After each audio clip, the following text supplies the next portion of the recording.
Hey everybody, it's Angelo with Angelo's Workbench, here with my latest project, AMT's exciting 1967 Chevrolet Camaro Z28.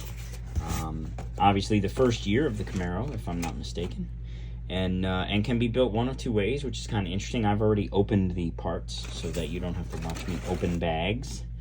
So I'll just give you a quick look. Here is the chrome parts. I see we've got the stock wheels, blower and some side pipes, and a regular air cleaner, as well as the front end, which seems kind of small.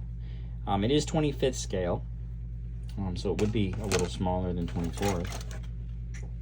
So we'll take a quick look at the glass. One piece, front and rear window. You know, I kind of like when they do this. I know some people don't, but I like having all this surface area to glue without having to go anywhere near the glass. You know, you just glue it to the roof and it's clear and you never see it. I like it. And we'll take a look at the tires. Oh, one of them just rolled away. Comes with 6 tires. Now I've got 5. There we go. It looks like 4 Firestones. Super Sport. Super O Sport. F70-15 tubeless. You can actually make out the tubeless. That's impressive. That's pretty cool. And then, so these are the regular tires. And then they have 2 of these that have no markings on the side whatsoever. That I assume are for like a rear drag slick kind of thing. If you were going to do the blown version, you put the big meats on the back. And then 4 Firestones would be the normal tires. So that's cool. And then we have the body with the chassis and interior tub all combined. That's the way it comes out of the box. Pre-test fitted. And there's the interior, which looks pretty good. It's got the built-in door cards. A little bit of texture for the bottom there, and center console pre-built in. The brake pedal, and it's got the 3 pedal setup. The clutch, brake, and gas pedal are molded in. And then we have the chassis, which has the gas tank there, but nothing else, which is kind of nice. Get some nice detail under here. A little bit of TMGM right there that I'll have to sand off. That looks good. And then the body itself looks amazing. There's some pretty good mold seams on these fenders, but those are easy enough to take care of. And there's small amounts of flash everywhere. I mean, this kit is old, you know, and this is model building, not model assembling. So sometimes you're going to have some things with like this with the older model kits. If you want to build these cool old subjects, which I do, you know, you got to kind of take that on board, that you're going to have to do a little extra cleanup on some parts, a little extra cleanup on the body. Because, you know, this isn't a Tamiya kit, you know, and this isn't an Alpha model kit. But, you know, when Tamiya releases a 1967 Camaro, you know, I'll buy it and I'll build it because that'll be fun. But these old subjects are wonderful, and they're well worth the effort. And you'd be surprised. You can fix a lot of things. With practice, you get pretty good at, you know, you can make something shelf worthy out of just about anything to make it decent. I just recently bought a kit on eBay that I got for a good price. It was actually damaged, and I'm like, you know what, I can fix that, and so I'm going to. So I'm going to pull these 2 screws next because I want to highlight that that they give you 2 hoods, which is kind of cool. They don't give you the one hood and then have it marked on the bottom for you to cut. They give you 2 hoods, so if you go blown, use this hood. If you go stock, use this hood, which is great. And then I see that this must be the sprue that they throw in, because this is the blown one, because this also has the wheel backs for the wider tires in the back, and then this one has the wheel backs for the front. And then this one has the exhaust and the top engine components for the stock. And then this one has the headers, exhaust, and the engine components for the custom, which is kind of cool. So whether you get this sprue or this sprue, you know what you got. It's neat the way they engineer that, the way they organize it. That's cool. Good parts organization. So then we have the rest of the engine and some rear end. And again, there's some flash here and there. That comes right off, you know. You clean your parts up. That's part of the fun of model building. You know, I'll put a TV show on. I'll have a TV show going, and I'm cleaning the model parts. And next thing you know, you're done. So we got a front and rear fascia and a spoiler. I'll have to check in the instructions and see if that can be mounted before the chassis. I like to put these on first, before paint and clear coat, when at all possible. Oh, we've got the interior seats, which look really nice, and so does that dashboard. I love these older dashboards with the two, like the binnacle that the gauges are recessed in. Like, that's so cool. They don't do that with cars anymore. They don't do a lot of things with cars anymore. Oh, and we've got custom wheels. Custom wheels that are not chrome plated. Way to go. You know, because you always end up having to take the chrome plating off anyway. And then we have another air cleaner. So I've got three. I've got this, I've got the regular chrome one, I've got a blower. So that's interesting. And look, we've got the little master cylinder there, which is kind of cool. Little underhood detail. I don't know what I'm going to do with this one. I might add spark plug wires on this one. I ain't decided yet. I might do seat belts too. I just got some new seat belts and buckles. So I might add seat belts to this one. We'll see. But, so I'm going to zoom out a little bit and get you a little shot of these instructions. And you can see here that they're relatively simple, relatively straightforward, and a lot of them. So you've got the start out with the motor and the accessories, and this is where you decide if you're going to have that kind of air cleaner, or this kind of air cleaner, or this kind of air cleaner. You get a lot of choice on air cleaners. Or you just say, you know what, I'm going with a blower. And I don't know what I'm going to do yet. If I'm going to do the valve cover, the blower, or if I'm going to do the regular 4-barrel carburetor. And then it looks like there's some options for valve covers, and I like how they have all the custom stuff like highlighted. Like, if you don't want to use those stock valve covers, part number 42, guess what? 506 is waiting for you on the chrome tree. Some really cool valve covers. And, you know, I might do something. I don't know. I haven't decided yet if this is going to be a stocker or if this is going to be a ground pounder. I haven't decided yet. So then we go to the interior, and then they have these cool assembly notes. That's kind of cool. It just tells you what to do. And then we have the exhaust, which is where, you know, you're going to have to make some choices. You know, are you doing stock, or are you doing side pipes with the headers? You know, what are you going to do? You got to make up your mind. And then the front and rear suspension, wheels and tires, and then we flip, and it's body. Finishing up the body, the firewall, doing some underhood detail. They got some pretty good stuff. They got a windshield wiper motor on there. Heater housing, that's pretty cool. And then the rear spoiler, of course, body color, got to do that. And the valence. Now, I notice in the instructions that unfortunately they say to put the valence on after. I'm going to have to do some checking on that, see if that is actually the case.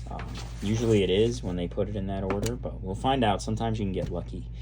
And then it's decals, and then here's all the paint colors that they have. And, this is a pretty cool kit. I'm liking it. I love the box art, the retro box. It looks just like the older boxes. And let's take a look at the decals. AMT has upped their decal game substantially. I know Revell has.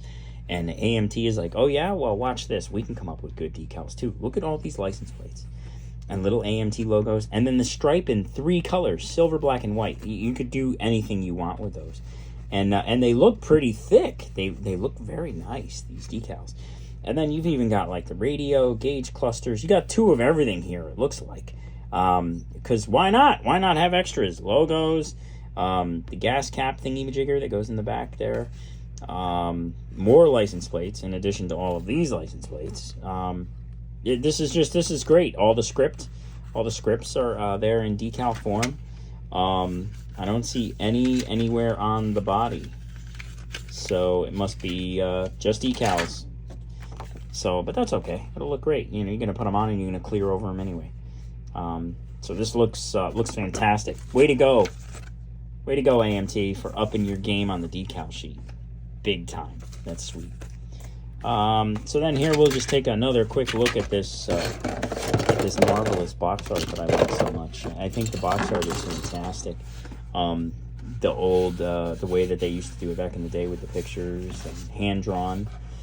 And again, I have no idea what I'm going to do for color. Who knows?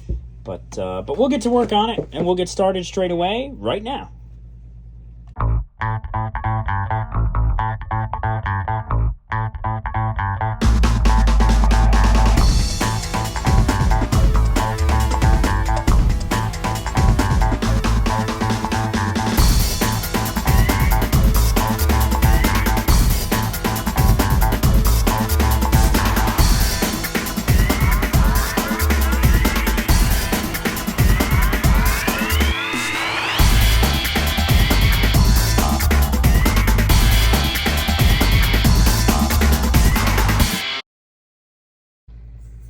Okay, working on the 1967 Chevy Camaro Z28 from AMT. Beautiful kit. And I am having a lot of fun, and I want to use yellow. I've decided that I want to go with yellow. So I'm going to cover in this video how to paint a model car with these little inexpensive acrylic paints that you can get at Hobby Lobby and everywhere in all different colors, in metallics. It's just water-based acrylic paint. It is rather thick, but you know, you thin it with something. Some of them thin with just water. Some of them you just experiment, and this is what I'm going to do. I have never thinned this particular paint before, so this is going to be an experiment on camera.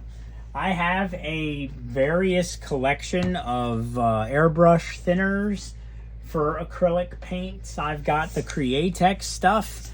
I have a whole bunch of different types of thinners. I even have an old Model Master Acryl thinner.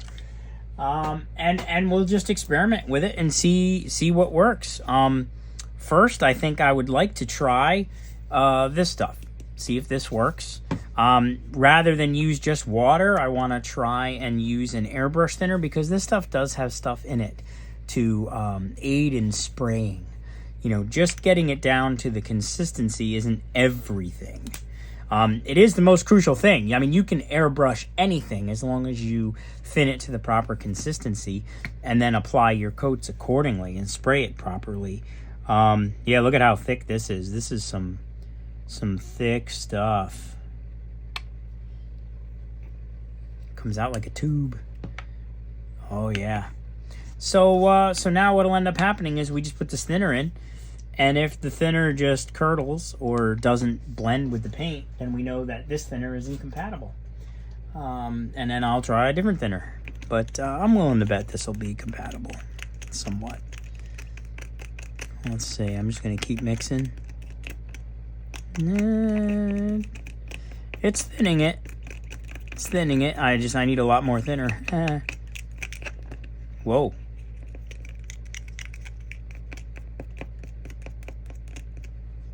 Yeah, this is coming out okay. I'm gonna put a little more thinner in. Now we'll see how we do. And if you add too much thinner, you can always go back in and add just a smidge more paint. But so far so good. It is thinning appropriately. And I like this yellow. It is called Bright Yellow. 11005 Bright Yellow, Anita's. I don't recall how much this was. Maybe $269 or $299 or something like that. I don't recall. But it was inexpensive. And considering that with model paint, to get 2 ounces, first of all, you don't get 2 ounces. You know, with model paint, you get, what is this? This is substantially less than 2 ounces. I forget how much is it. Oh, 10 milliliters. And, 0.33 fluid ounces. So you get a third of an ounce for what a jar of model paint costs, which costs more than this. And this is 2 ounces. And they have metallics, they have silver, they have black, they have all kinds of stuff. And I'm all for saving money on paint. You know, I'm not one of those guys where it's got to be the factory correct color. That doesn't bother me. I just want a yellow. And if it's a nice yellow and I like the yellow, then I'm happy. And And this is good right here. I think I have successfully thinned this on the first try. This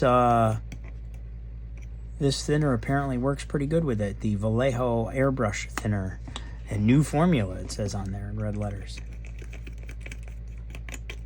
So whenever I thin paint, or blend paint, acrylic paint anyway, I like to give the paint 10 minutes or so to set up. Now, Createx calls out for that in their information sheets, their information technical sheets.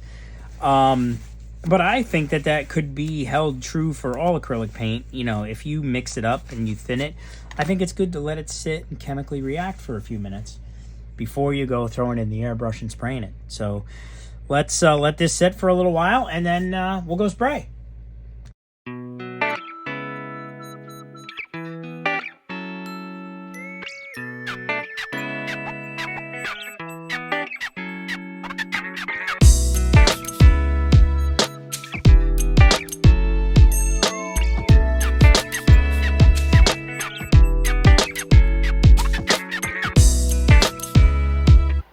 Okay, so now that we've got that body squirted yellow, I wanted to take a look at 3D printing carburetors. Now what you're looking at here is my slicing program that comes with my Anycubic Photon 3D printer. That's the brand I use. I have an Anycubic Photon, and I have now an Anycubic Photon M3 Plus that's big enough to print whole model car bodies. But for this video, we're just working with the Photon Mono, which does my smaller parts very well. So the slicing program, what it does is it basically takes your 3D designed object and slices it into little pieces so that the printer can produce that object. And I'll describe that more later in the video. And what I'm doing here right now is I'm adding supports. Now what these do is they keep the print from warping, bending, and or coming off of the build plate, because basically every time your resin 3D printer prints a layer, after the exposure there's a tug of war between the FEP sheet and the build plate. The build plate is what the build is supposed to stick to, representative of that grid area in that picture that you're looking at right now. And then the FEP screen is what is at the bottom of the resin vat, the resin reservoir, right? So that FEP screen is what the resin cures to, right? And then when the arm retracts, it's done curing that one layer, it has to peel off that FEP sheet, and it has to do it, you know, however many layers there are. If there's 1,000 layers, it's got to do it 1,000 times. There's a tug of war. The supports help the build plate win that tug of war. It's why you'll see they're big. The first few layers cure for a longer period of time. And so basically each one of these items, and I always print more than one because, you know, you want to print a whole bunch of these because you never know what's going to happen. So the program here is now ready to slice the thing, the parts. So I've added supports, I've added the base. The software does it all for you. It's very easy, very intuitive, very point and click. You mess around with it for a little bit, you print some things, and you get pretty good with it. I've gotten pretty good with it, surprisingly. So the slicing program does the slice, and then we actually move to where we're going to print the object. You take it, you save it to a flash drive on your computer, and then you take that flash drive out of your computer, you plug it into the 3D printer, and then you are ready to go. So let's go to the 3D printer. Okay, I have converted the Workbench over to 3D printing mode, and was supervised with my little 3D printed Toretto, who looks really cool leaning against some of my Mopars. So he's kind of keeping an eye on me. I've got a couple of 3D printed Bryans too. One wasn't quite big enough, so I just printed one a little bigger. And I just haven't painted Brian yet, but Toretto's painted up, and he looks all right, considering I'm not a figure guy. But anyway, so they're supervising my 3D printing here today, making sure that I'm up to Fast and Furious specs, I guess. So the first thing we've got to do is I haven't used the 3D printer in a little while. So I'm going to do what they call leveling the thingamajigger. And again, you know, forgive my use of the correct terminology all of the time here. But, oh, and I need to clean the screen. Okay, I have successfully cleaned the screen. So we are ready to go here. I'm going to just move this camera a little. I just kicked the tripod. There we go. And I have loosened the 4 screws that are here so that this can wiggle. Because the whole point is to make sure that this is perfectly level with the screen. And then we have the leveling paper that is used for leveling. And we just put that there.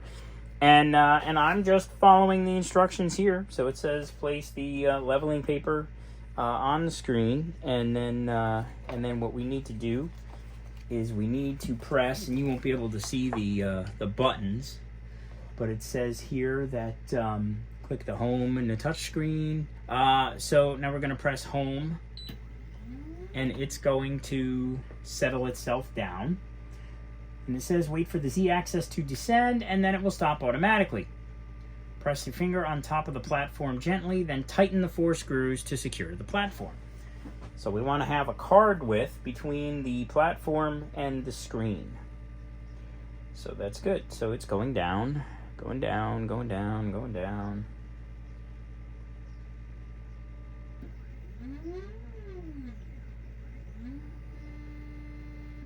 All right. So now I'm going to place a finger on it gently, and I'm going to just snug up these screws. I'll tighten them more after. I just want them to hold their position so that it won't wiggle on me as soon as I release the gentle pressure that I have applied. And I can wiggle the card, but I can't pull it out easily. So that's perfect. So now I'm just going to tighten these up just a little bit. Put like a little 1/16 of a turn on them. You don't want to go too tight. This is all soft, whatever it's made out of, aluminum, steel. Okay, so then it says return to the menu, the tools menu, and press Z equals 0. Setting equals Z equals 0. Enter, and it's going to move this thing back. It says raise the platform now. Yes. And there it goes. And we can then reinstall the resin vat. I have cleaned it and made sure that it is ready to 3D print. We put the vat in, and we are good to go. So now what we need to do is we need to get some resin. So I think we're going to make our carburetors in black. It says shake well before use. So I am going to shake well, and I am this is an Anycubic Photon Mono, and I just got resin all over my hand, which is a bad thing. And the Anycubic Photon Mono, I am using Anycubic's own resin, 3D printing UV sensitive resin. And when they say UV sensitive, they mean it. I mean, that's how it cures and hardens is UV.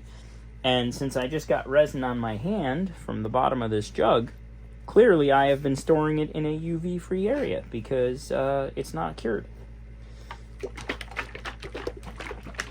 Now I'm just going to continue shaking because it's been a while since I've 3D printed, and I want to make sure that this resin is well mixed. I don't want to have a bad print here. Okay. And while you don't want to be wasteful with your resin, you don't want to run out either. You'll notice that the resin vat has a nice pour area here, so you can pour it back into the bottle when you're done.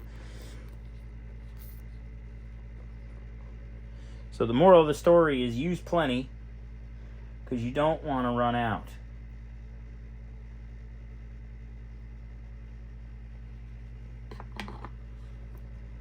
Okay, that's rather interesting. I'm going to put a little more in.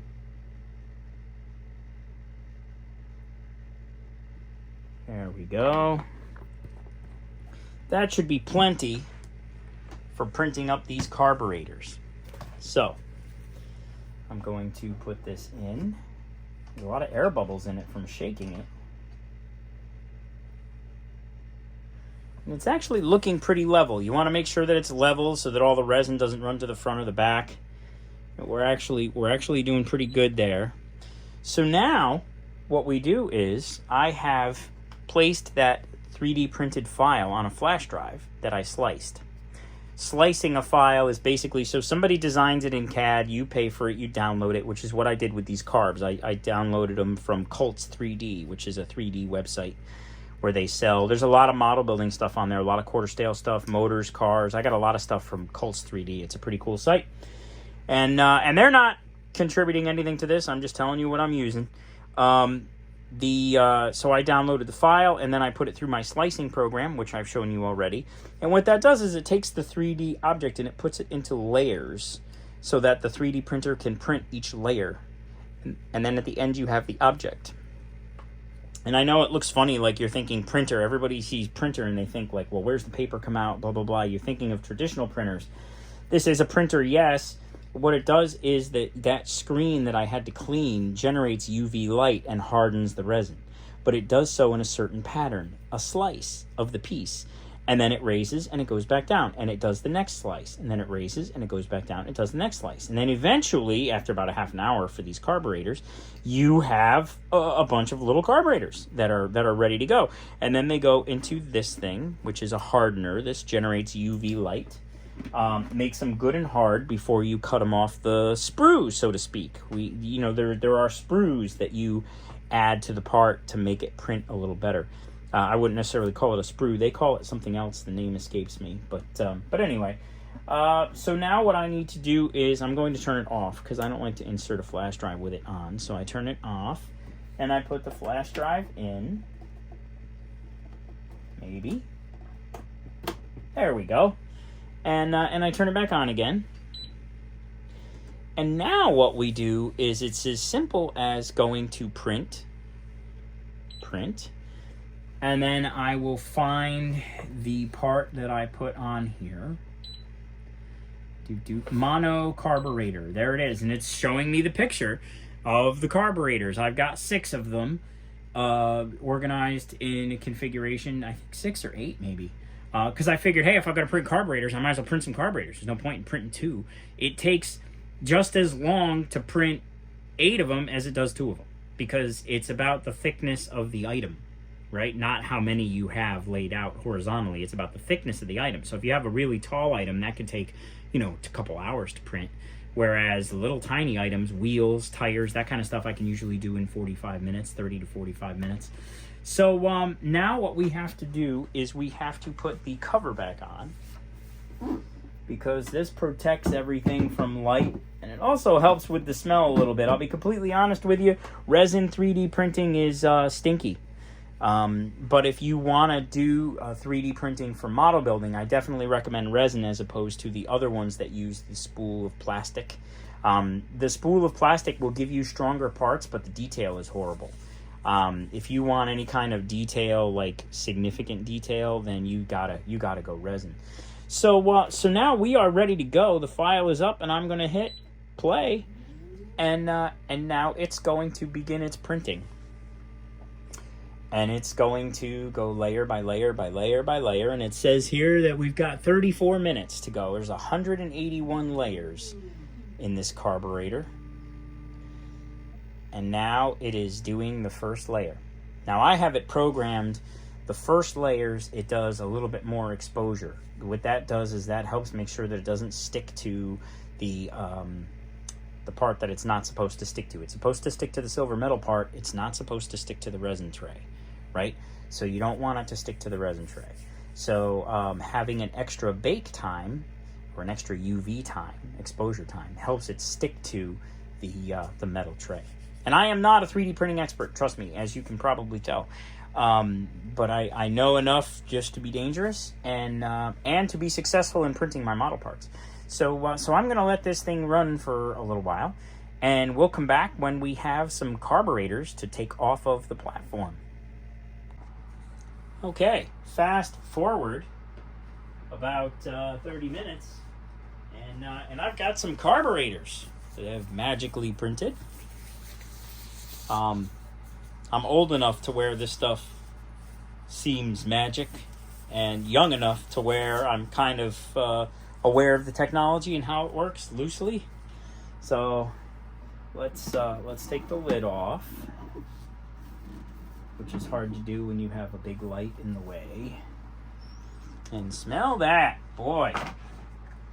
So now what we're left with on the tray should be carburetors.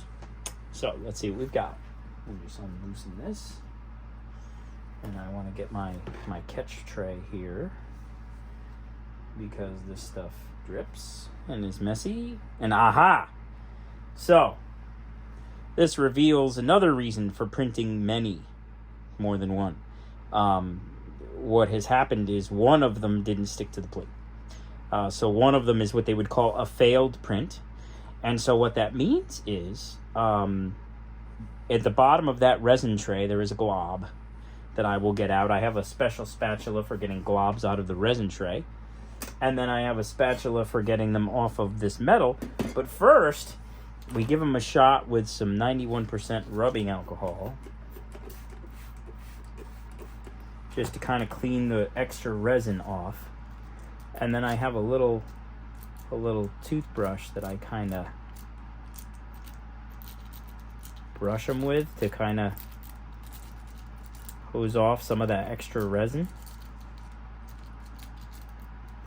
Right, there we go.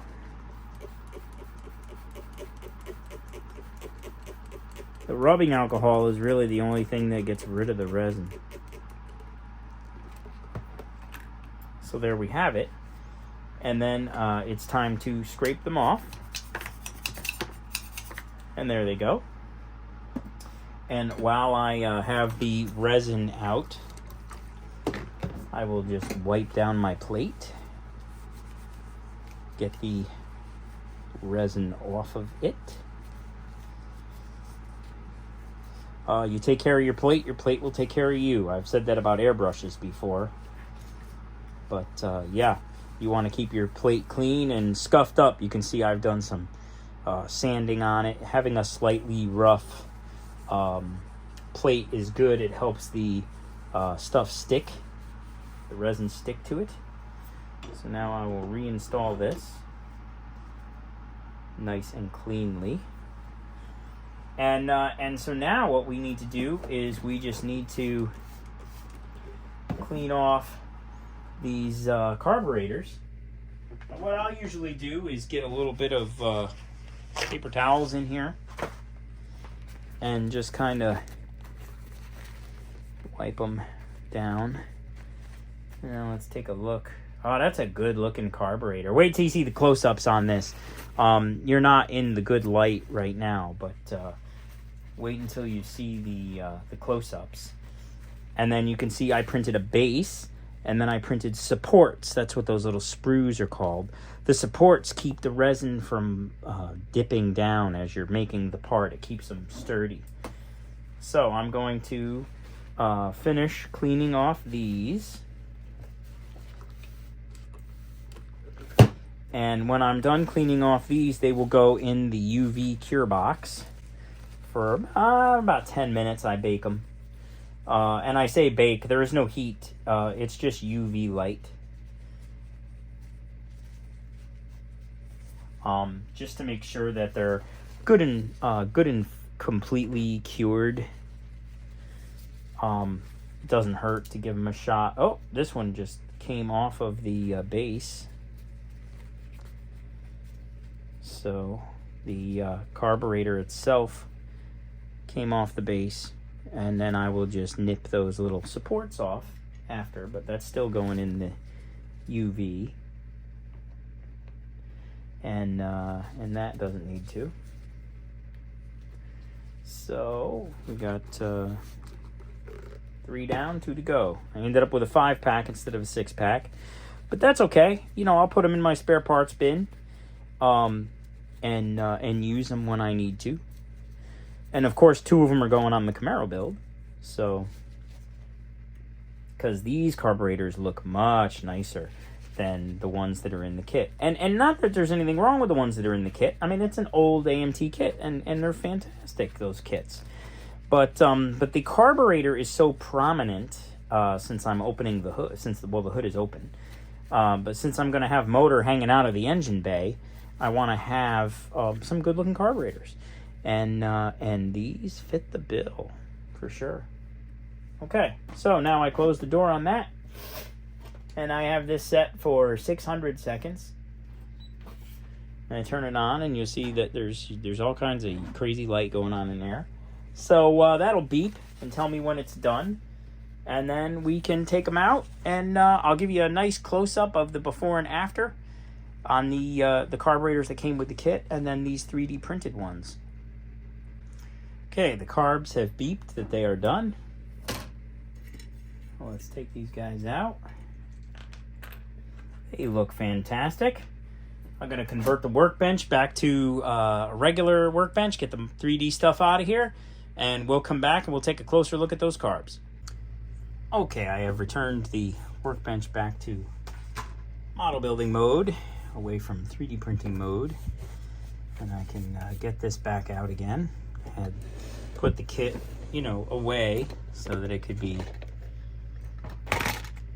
safe and sound. And we'll take a look at these carburetors that the kit came with, and we'll compare them to the new carburetors.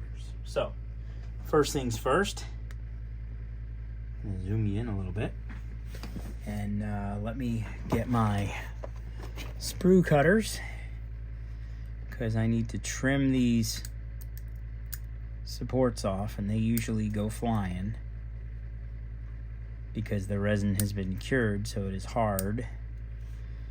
And that looks fantastic. I'm just going to do 2 of them. The rest of them can stay on their supports for now.